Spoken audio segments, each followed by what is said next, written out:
حقي أفتخر بمسيحي، من حقي أفتخر بإلهي، حقي ده أبوي وإلهي وقائدي رعية ونصيبي. هو ده اللي بيفهمني صح، هو ده اللي بيقدرني، هو ده اللي كتابه وتعليمه كلها حب وغفران ورحمة وسلام. هو ده اللي بيأمرني ان انا احب اعدائي، هو ده اللي بيأمرني ان انا خد بالكم بيأمرني، ده امر احب اعدائي. لطمك على خدك الايمن حاول له الاخر، اغفروا فيغفر لكم، واغفر لنا ذنوبنا كما نغفر نحن ايضا للمذنبين. حب قبل ما يخليني استمتع بحبه ليا كمان عايز يخليني في علاقه حب مع اخواتي اللي حواليا. ما بحبش يحط حواجز بيني وبين اللي حواليا. رساله بولس الرسول الى اهل غلاطيا اصحاح 3 ابتداء من عدد 10. معايا كلمه من الرب النهارده في اللي حط الروح القدس على حياتنا. غلاطيا 3:10. لأن جميع الذين هم من أعمال الناموس هم تحت لعنة، لأنه مكتوب ملعون كل من لا يثبت في جميع ما هو مكتوب في كتاب الناموس ليعمل به. ولكن أن ليس أحد يتبرر بالناموس عند الله، فظاهر لأن البار بالإيمان يحيا. ولكن الناموس ليس من الإيمان، بل الإنسان الذي يفعلها سيحيا بها. المسيح اللي احنا افتخرنا بيه ورنمنا ليه افتدانا من لعنة الناموس، صار لنا لعنة لأجلنا، لأنه مكتوب ملعون كل من علق على خشبة، لتصير بركة إبراهيم للأمم في المسيح يسوع، لننال بالإيمان موعد الروح. فين قال لإبراهيم إيه؟ في نسلك تتبارك جميع الأمم. ودي الآية اللي هو بيركز عليها، لتصير لنا بركة إبراهيم للأمم في المسيح، لننال بالإيمان موعد الروح. اسمعوا نغمض عيننا في كلمة صلاة قدام ربنا. أكرم القسيس وليد يطلب لنا بركة الرب على الكلام.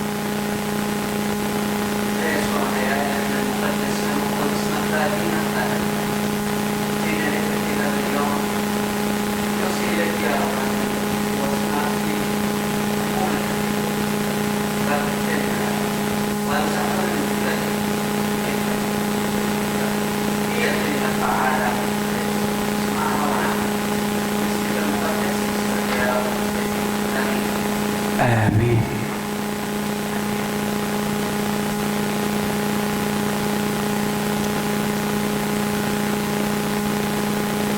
شعب الله في العهد القديم كان عايش من غير ناموس، من أول آدم لغاية موسى،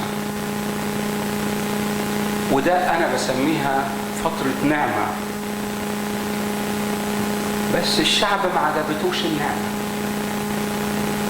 لما كتر الشعب والنسل من أول آدم لغاية موسى، وابتدى يعرف إن ليه إله، وابتدى يتخالط مع بقية الشعوب، اكتشف إن هو من غير قوانين، واكتشف إن هو من غير ملك زيه زي بقية الملوك اللي حواليه.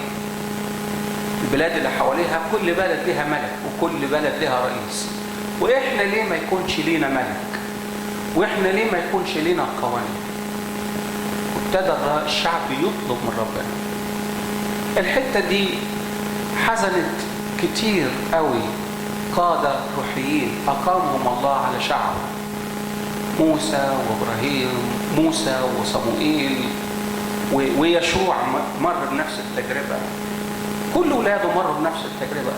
حسوا من جوه ان الشعب بيتمرد على الله، كل ما عينيه بتشوف حاجه من الشارع من بره عايز يطبقها جوه مع ربنا. وللاسف ان دي حاله الناس على مر العصور، حاله الانسان على مر العصور. لدرجة ان هم بيشوفوا حاجات في الشارع عايزين يطبقوها كمان في الكنيسة. عايزين زي ما هو موجود في الشارع، ليه ما يبقاش عندنا كده؟ ليه ما يبقاش عندنا كده؟ حلو انك تختار ما يناسب كلمة ربنا، حلو انك تختار اللي هو يبني حياتك مش اللي يهدم حياتك. لكن لما جه الناموس عشان خاطر ينظم العلاقة اللي بين الإنسان وبين الله، وهنا الناموس ابتدى يكشف خطايا الإنسان اللي ما كانش يعرفها. كان الإنسان بيصنع خطايا، وكان الله بالنعمة، لأن الشعب ما كانش مدرك الخطية، كان الله بالنعمة على حسب الآية، على قد ما تعرف على قد ما تدان. فالمعرفة عندك كانت قليلة، لكن لما تحط ليك قوانين الأمر اختلف. هديلكوا إكزامبل. في يوم من الأيام ماشي في إليزابيث درايف وعملت ريتيرن، رجعت كده بصيت لقيت البوليس نور ورايا. الكلام ده السنة اللي فاتت في أولها كده، في 4/2014 كنت لسه جاي سيدني جديد. لقيت البوليس نور ورايا كده، أول مرة يحصل إن البوليس يوقفني في حياتي، ونشكر رب آخر مرة. فضل ينور لي وبعدين رحت راكن على جنب. في إيه يا عم؟ واتس رونج؟ إيه الغلط اللي أنا عملته؟ فقال لي حضرتك عديت ريتيرن وفي ساين بيقول. هل أنا كنت أعرف إلا لما الساين عرفني؟ هو ده اللي أنا بقصده.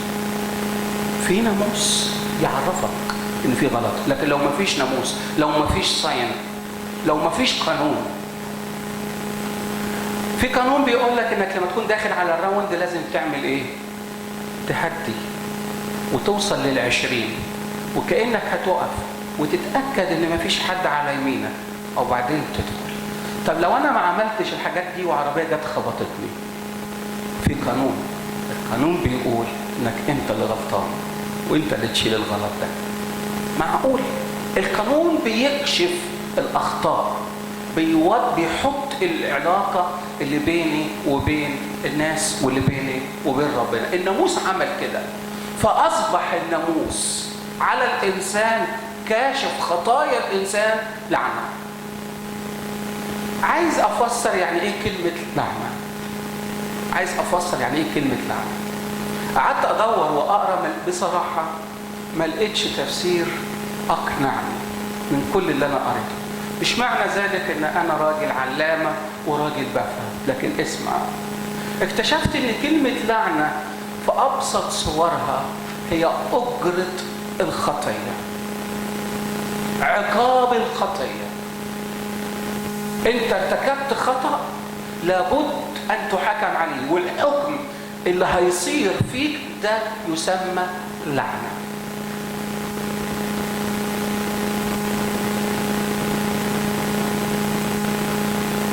في ناس اتلعنوا من والديهم، وفي ناس اتلعنوا من ناس حواليهم. أول لعنة شفناها من الله مباشرة، شفناها في خلقته. فاكرين فكرة سقوط آدم وحواء؟ آدم عصى الله وأكل من شجرة معرفة الخير والشر، وقال له ربنا يوم تأكل منها موتا تموت. كانت النتيجة إن خد اللعنة، خد أجرة العصيان، خد أجرة الخطية. واحد، ملعون الأرض بسببك، فالأرض اتلعنت بسبب عصيان آدم. تنبت لك شوك وحسد، مع إنها ما كانتش ده طبيعتها واللي اتخلقت علشانه. كانت الأرض دي تنبت بذر وبقل وحشائش وثمار وفيرة زي أرض استراليا كده، أرض جيدة. اتلعنت الحية أيضا، على بطنك 90 أنت من بهائم الأرض ملعونة، وابتدت تمشي على رجلها. كل ده كله بسبب عصيان آدم. لعنة. أجرة الخطية، عقاب الخطية لعنة. اللعنة نتيجة عدم قبولي لوصايا الله وخضوعي ليها. يعني في كل مرة أنا مش بطيع الحق الكتابي أنا بقبل لعنة على حياتي. أنا بدفع ثمن عصياني، أنا بدفع ثمن خطاياي، أنا بدفع ثمن استهزائي بالكلام ربنا. في كل مرة أنا مش بعيش العهد الكتابي أنا بقع تحت العهد.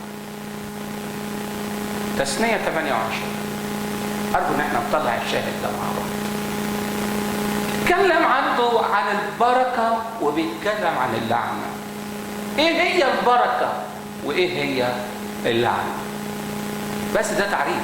تثنية 28. حطه قدام عينيك وانت بتقرأ. إن فعلت وصايا الله واخترت إنك تمشي فيها تأتي عليك هذه البركات. طب وإذا ما فعلتش؟ وإذا ما فعلتش؟ ده أكتر أصحاح بيوضح لينا إيه هي اللعنة. دي أكتر شاهد بيوضح لينا إيه هي اللعنة. أجرة الخطية. تثنية 28 ابتداء من عدد 1. اقرأ معانا. وإن سمعت سمعا لصوت الرب إلهك لتحرص أن تعمل بجميع وصاياه التي أنا أوصيك بها اليوم، يجعلك الرب إلها، خد بالك البركات، مستعليا على جميع قبائل الأرض. آية 2. وتأتي عليك جميع هذه البركات وتدركك إذا سمعت لصوت الرب إلهك.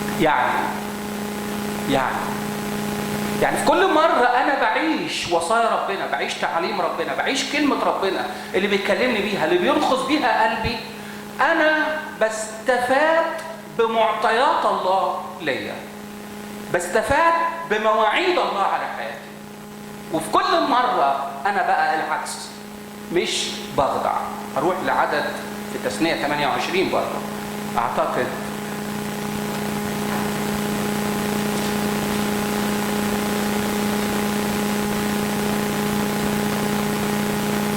عدد 15. ولكن إن لم تسمع لصوت الرب إلهك لتحرص أن تعمل بجميع وصاياه وفرائضه التي أنا أوصيك بها اليوم، تأتي عليك جميع هذه اللعنات وتدركك ملعونا. وخد بقى بعد كده الباقي، خد بعد كده الباقي. إذن اللعنة في منتهى البساطة، اللعنة في منتهى البساطة هي عقاب نتيجة عدم سماعي لوصايا الله وطاعته. في كل مرة أنا مش بسمع لكلمة ربنا والوصايا ربنا، أنا تحت عقاب، تحت لعنة، تحت عقاب. عشان كده في كل مرة أنت بتأثر في الكنيسة، أنت بتأثر في أخوك. بمعنى بتأثر يعني إيه؟ المصريين عندهم لهجة مختلفة شوية. هحاول أقول كلمات بسيطة المصريين هيفهمون، لكن هقولها بطريقة ثانية. في كل مرة أنت بتكسر وصية خاصة بينك وبين أخوك، أنت بتحط نفسك تحت لعنة. في كل مرة أنت بتكسر وصية بينك وبين الله، أنت بتحط نفسك تحت لعنة، تحت عقاب. حب الرب إلهك وحب قريبك كنفسك، وإذا ما حبتش أنت بتقع تحت لعنة، تحت عقاب. العقاب ده من الله، لأن الله هو اللي صادر التعليم ده، هو اللي صادر القوانين ده. لأن الناموس هو بينظم العلاقة اللي بيني وبين ربنا، والناموس هو بينظم العلاقة اللي بيني وبين الإنسان، بيني وبين أخويا. الناموس هو اللي بينظم العلاقة اللي بيني وبين المجتمع اللي أنا عايش فيه. فده قوانين السماء لناس عايشة في الأرض. الناموس بس نظم العلاقة، الناموس بس حط قوانين، لكن على مر السنين الإنسان اللي طلب الناموس عجز انه يعيش الناموس فاصبح تحت لعنه. فشل الانسان انه يعيش بالناموس ده فوقع تحت لعنه، وقع تحت عقاب، زي ما قرينا في تثنية 28. وقع تحت عقاب، مش قادر يعمل له وصية 2 ويقع في الثالثة، يعمل 3 ويقع في الرابعة، يعمل 5 وصايا ويقع في السادسة، يعمل 9 ويقع في 10. بيقع لأن الناموس بس بيكشف الخطايا بتاعته وبينظم العلاقة، ما فيهوش القوة دي. ربنا شاف عجز الإنسان وفشله، وشاف ان الانسان مش قادر يعيش الناموس بالكامل. ابقى سايق العربيه ماشي السرعه بتاعت الطريق 60، اسرح اجيب 65. لو عندك GPS يصفر لك، او لو عندك جهاز في العربيه يصفر لك. ده الناموس اللي بيعمله لك. لكن العربيه تفرمل لل60؟ نو. الكاميرا تاخدك والفايل تاخده وتقع تحت لعنه وتاخد العقاب. الناموس يعمل كده بس، لكن ما يفرملكش، ما يوقفكش، ما يعملكش بريك للعربية بتاعتك ويخليك السيارة بتاعتك ويخليك تقف. الله شاف عجز الإنسان قدام الناموس ده، عمل ايه؟ ولما جاء ملء الزمان أرسل الله ابنه مولودا من امرأة ليفتدي الذين هم تحت الناموس، عشان خاطر يلحقهم من عجزهم قدام عيشة الناموس وفشل الناموس. عشان كده حبيت أقرأ معاكم الشاهد ده في غلاطية 3:10. بيقول إيه؟ أقرأ تاني معاكم. لأن جميع الذين هم من أعمال الناموس هم تحت لعنة، لأنه مكتوب ملعون كل من لا يثبت في جميع ما هو مكتوب في كتاب الناموس ليعمل به. أصبح تحت لعنة اللي مش قادر يعيش بناموس الرب. ولكن أن ليس أحد يتبرر بالناموس عند الله. بمعنى يعني إيه ليس أحد يتبرر بالناموس قدام الله؟ يعني أنا لو عملت ال10 وصايا ما يبررنيش قدام الله؟ قال لك برضه لا. ليه؟ هدي لك اكزامبل. لو حضرتك طول السنة، مش هقول لك أسبوع ولا شهر، لو طول السنة ما خدتش فاين واحد، ما ارتكبتش خطأ واحد، سؤال: هل بتلاقي الفيدرال بوليس، هل بتلاقي الشرطة، هل بتلاقي الRTA جاي عند البيت وعامل لك بارتي كبير قوي وبيقول لك جود انت ما غلطتش ولا غلطة؟ نو واي. لما القوانين الأرضية بتقول كده ان الناموس ما يقدرش يبررك، فتخيل القوانين السماوية. فالناموس كمان ما يبررنيش، ده هو بس بيكشف الخطايا. طب وإذا ما عملتش هقع تحت لعنة. نكمل. لكن ليس أحد يتبرر بالناموس، آية 11 عند الله، فظاهرا لأن البار بالإيمان مش بالناموس. يعني إذن القضية مش قضية ناموس، إذن القضية مش قضية طاعة للوصية وطاعة للناموس، لكن القضية قضية إيمان. قضية إيمان. ياما كتب موجودة، ياما أديان حوالينا كتير، وإحنا نشكر الله يعني ربنا يفك البلد دي. ياما شايفين فيها أديان قد كده ما شفناهاش في بلادنا ولا سمعنا عنها. أديان قد كده يمكن متجانسين عايشين تحت قوانين أستراليا، لكن للأسف إن كل قوانينها لا تبرر. كل الأديان اللي حوالينا لا تبرر قدام الله. تقول لي إيه هو حكمك؟ أقول لك حكمي هو الاختبار اللي أنت بتدوقه لما تآمن بالمسيح. اللي بتدوقه هنا، اللي بتلمسه هنا، التاتش اللي بيحصل معاك هنا. أول ما أنت بتآمن بس هنا بتحس إن حمل ترتاح من على كتافك، والنور ينور، وضمير الشكاية اللي بيشتكي عليك يقع، ويتحط جواك جوع أكتر لمعرفته أكتر، وعطش جواك أكتر، وتبتدي تقرأ كلامه، وبعدين تلاقي كلامه اتطبق في حياتك وشفته في حياتك. اختبارات ما بعد اختبارات، زي اختبار أخت منال اللي شاركتنا بيه من شوية. فالمسيح افتدانا من لعنة الناموس، آية 13. المسيح لما شاف عجزي عمل ايه؟ حب يشيل اللعنة دي من عليا.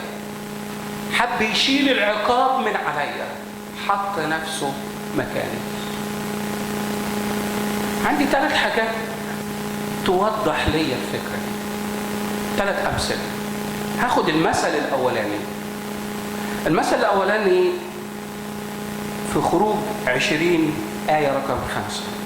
لو معاك كتاب مقدس بص عليه، آية تتخض منها بس صعبة شوية. في خروج 20 آية 5 بيقول إني أفتقد ذنوب إله. بس خليني أقرأ من الأول. بيقول لا تسجد لهن على الآلهة التانية ولا تعبدهن لأني أنا الرب إلهك إله غيور. يعني ما تبصش للتماثيل والأوثان اللي حواليك. فإني أفتقد ذنوب الآباء في الأبناء في الجيل الثالث والرابع من مبغضية. يعني لو جدي الثالث عاش خاطي ومات خاطي، لعنة الخطية أو أجرة الخطية أو عقاب الخطية يفتقدوا فيا ويفتقدوا في أبويا ويفتقدوا في جدي. أفتقد ذنوب الآباء في الأبناء حتى الجيل الثالث والرابع، بس شرطها بالكلمة الأخرانية من مبغضية. إذا أنا ما قبلتش الرب وتبت توبة حقيقية من قلبي، اللي عمله جدي الرابع لعنته تيجي عليا، عقاب خطيته يجي عليا.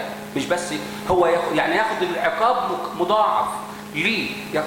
هو جدي ياخد العقاب وابنه ياخد العقاب وابن ابنه ياخد العقاب وابن ابن ابنه ياخد العقاب.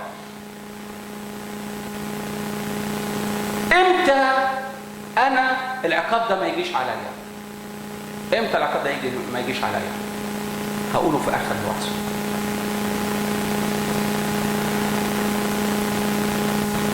يشوع 6 عدد 26. هوضح امتى بس برضو مش هقول، هخليها لاخر الوعظه. في يشوع 6 آية 26 يشوع دخل على أريحة وامتلكها. وبعدين يجي اللي طلع معايا يطلع من عدد 26 أو اقرأ قبلها عدد 25. واستحيا يشوع رحاب الزانية، بيتكلم عن أريحة اللي هي في بيت أريحة وبيت أبيها وكل ما لها، وسكن في وسط إسرائيل إلى هذا اليوم، لأنها خبأت المرسلين الذي أرسلهما يشوع لكي يتجسس الأرض. وبعدين خد بالك بقى اللي جاي. وحلف يشوع في ذلك الوقت وقال ملعون قدام الرب الرجل الذي يقوم ويبني هذه المدينة أريحة. وراح وضحها إيه هي المدينة دي؟ أريحة. لأن اللي هيبني المدينة دي إيه اللي هيحصل له؟ ببكره يؤسسها. يعني ابنه البكر يموت فيها أول ما يجي يحط الأساس بس بتاع أريحة. وبابنه الصغير يموت ابنه الصغير لما يجي يحط بس الأبواب بتاع المدينة.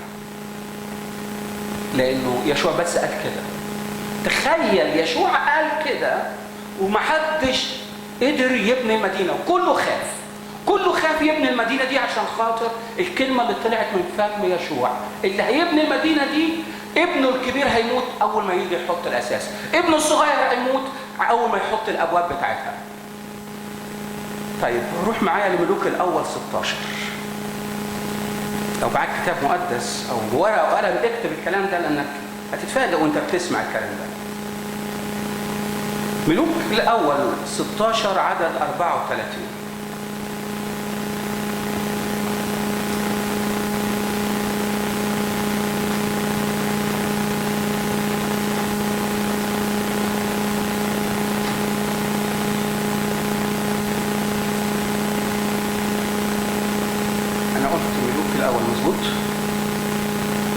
في أيامه ابن حنائيل البيت إيلي، واحد اسمه حنائيل من بيت إيل.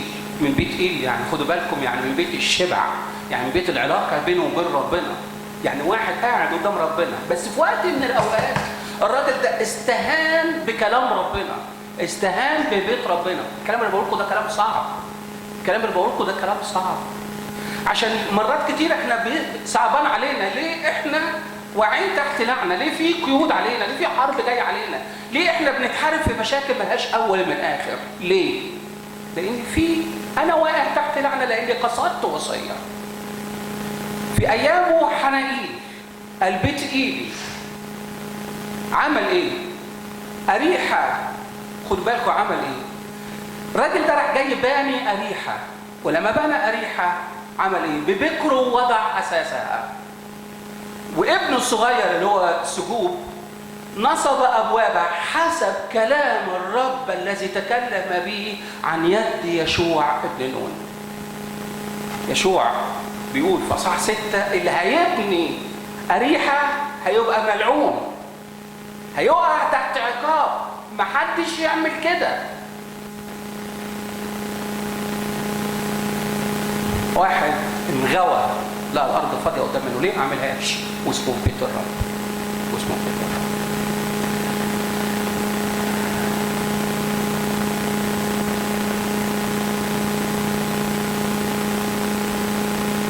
في العهد الجديد الامر بيختلف شويه.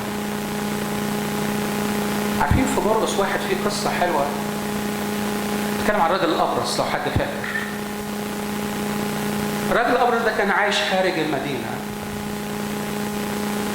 وممنوع يخش جوه المدينه، وممنوع يلمس حد، وممنوع يتكلم مع حد في مسافه قريبه، لانه مرضه نجس وينجس اللي هيلمسه.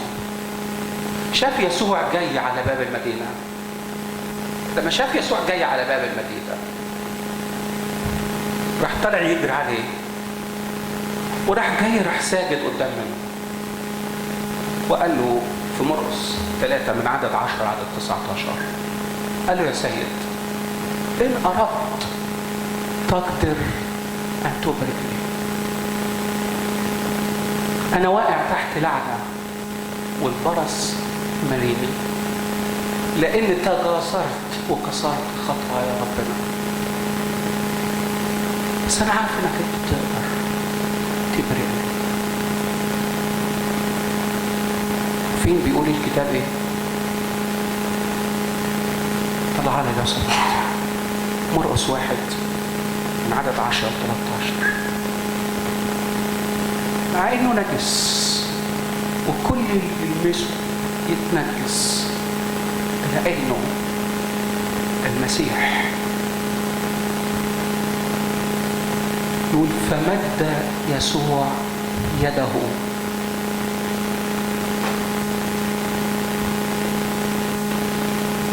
فمد يسوع يده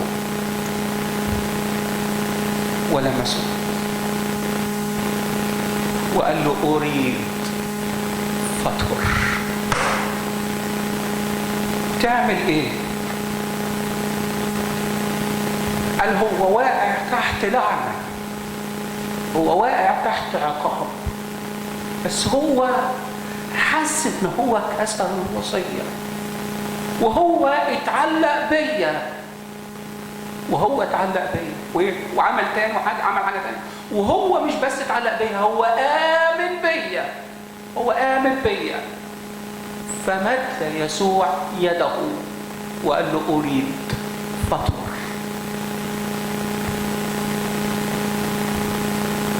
بتمد ايدك عليه ليه؟ ما هو نجس.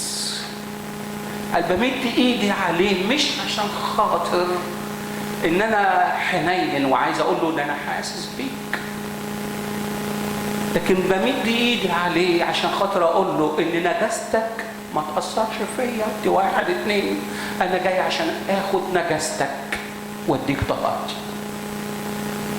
اريد فاطهر.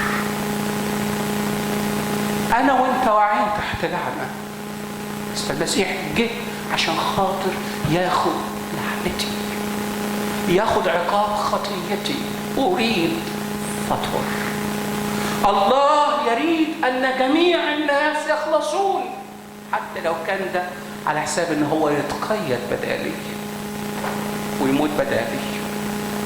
يحبك زي ما انت. اريد فاطهر، بس يلاقي فيا ايمان،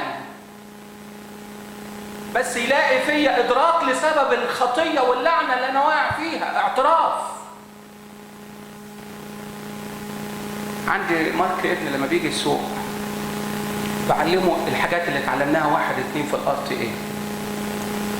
لما تيجي عايز تعمل تيرن ليفت، بص على المراية اللي في النص، بص على المراية اللي في الشمال، بص فوق كتفك، وبعد كده امشي.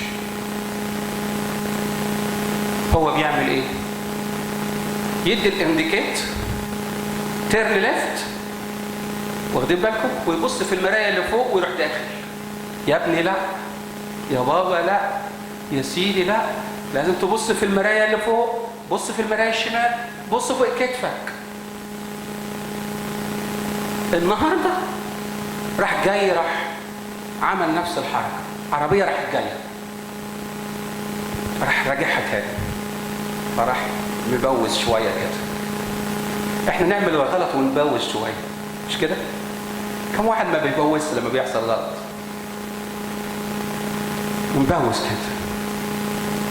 قلت له انا مش متضايق انك انت غلط، بس اتضايق لو انت ما اقتنعتش بالغلط. صح؟ صح يا تريزا؟ صح يا مالك؟ كان معمولين معانا. انا مش متضايق انك انت غلطت ودي حقيقة، لكن اتضايق انك انت مش مقتنع بغلطك، انك مش قادر تفهم القوانين اللي احنا بنقولها. وده نفس الفكرة اللي ربنا بيعمله معانا، انك لازم تعرف غلطك، لازم تعرف غلطك. سامعني يا كل النهارده اسمه مارك في وسطية النهارده، من فضلك لو سمحت شوف وصايا ربنا عشان ما تجيش تحت عقاب. في عربيات هتيجي من هنا، في سيارات هتجيلك من هنا، في اخطاء الغير هتجيلك. انا مش عايزك تطلع من هنا غير لما تكون فاهم وصايا ربنا عشان ما يجيش عليه لعنة. الراجل الابرز ده جه للمسيح معترف، 2 مآمن، 3 مقدم إرادة ربنا. كانت النتيجة أريد فطر. هاخد مثل تاني واختم بيه كلامي. أرملة نايل، ابنها رايح يندفن، جه عليها المسيح قال لها لا تبكي، وراح طالع على النعش، عمل ايه؟ لمس النعش وقال للشاب ايها الشاب لك اقول قم. بتلمس النعش ليه؟ قال باخد الموت عشان اديله حياه. افتدانا المسيح من اللعنه، المسيح افتدانا من اللعنه، خد الموت عشان يدينا الحياه، خد النجاسه عشان يدينا الطهاره. وانت النهارده مدعو انك تصدقه، مدعو انك تصدقه وتتخلص من اللعنه اللي جت على حياتك. انت مدعو النهارده انك تقبله وتعترف بخطيتك اللي وصلتك للي انت فيه. لو انت عايز تتفك من القيد ده فقط، انت بس امن، اعترف، اقبل وتعلق بيه، هتلاقيه بيحررك. خلينا نغمض عينينا كل ده قدام ربنا.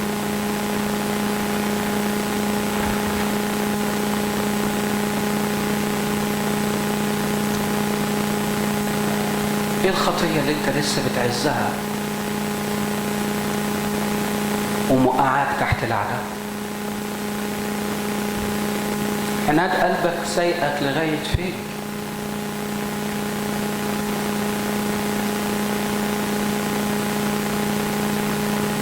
لإمتى هفضل الخطية وشهواتي عن البركة؟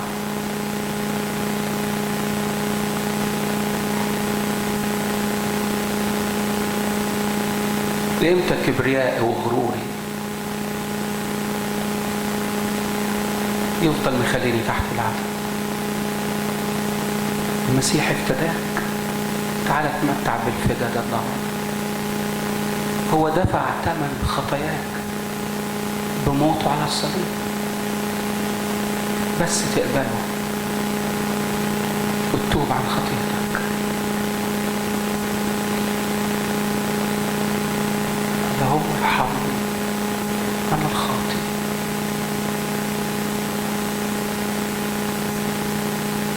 خليك واقعي مع نفسك النهارده. لإمتى هكابر وهفضل تحت لعنة؟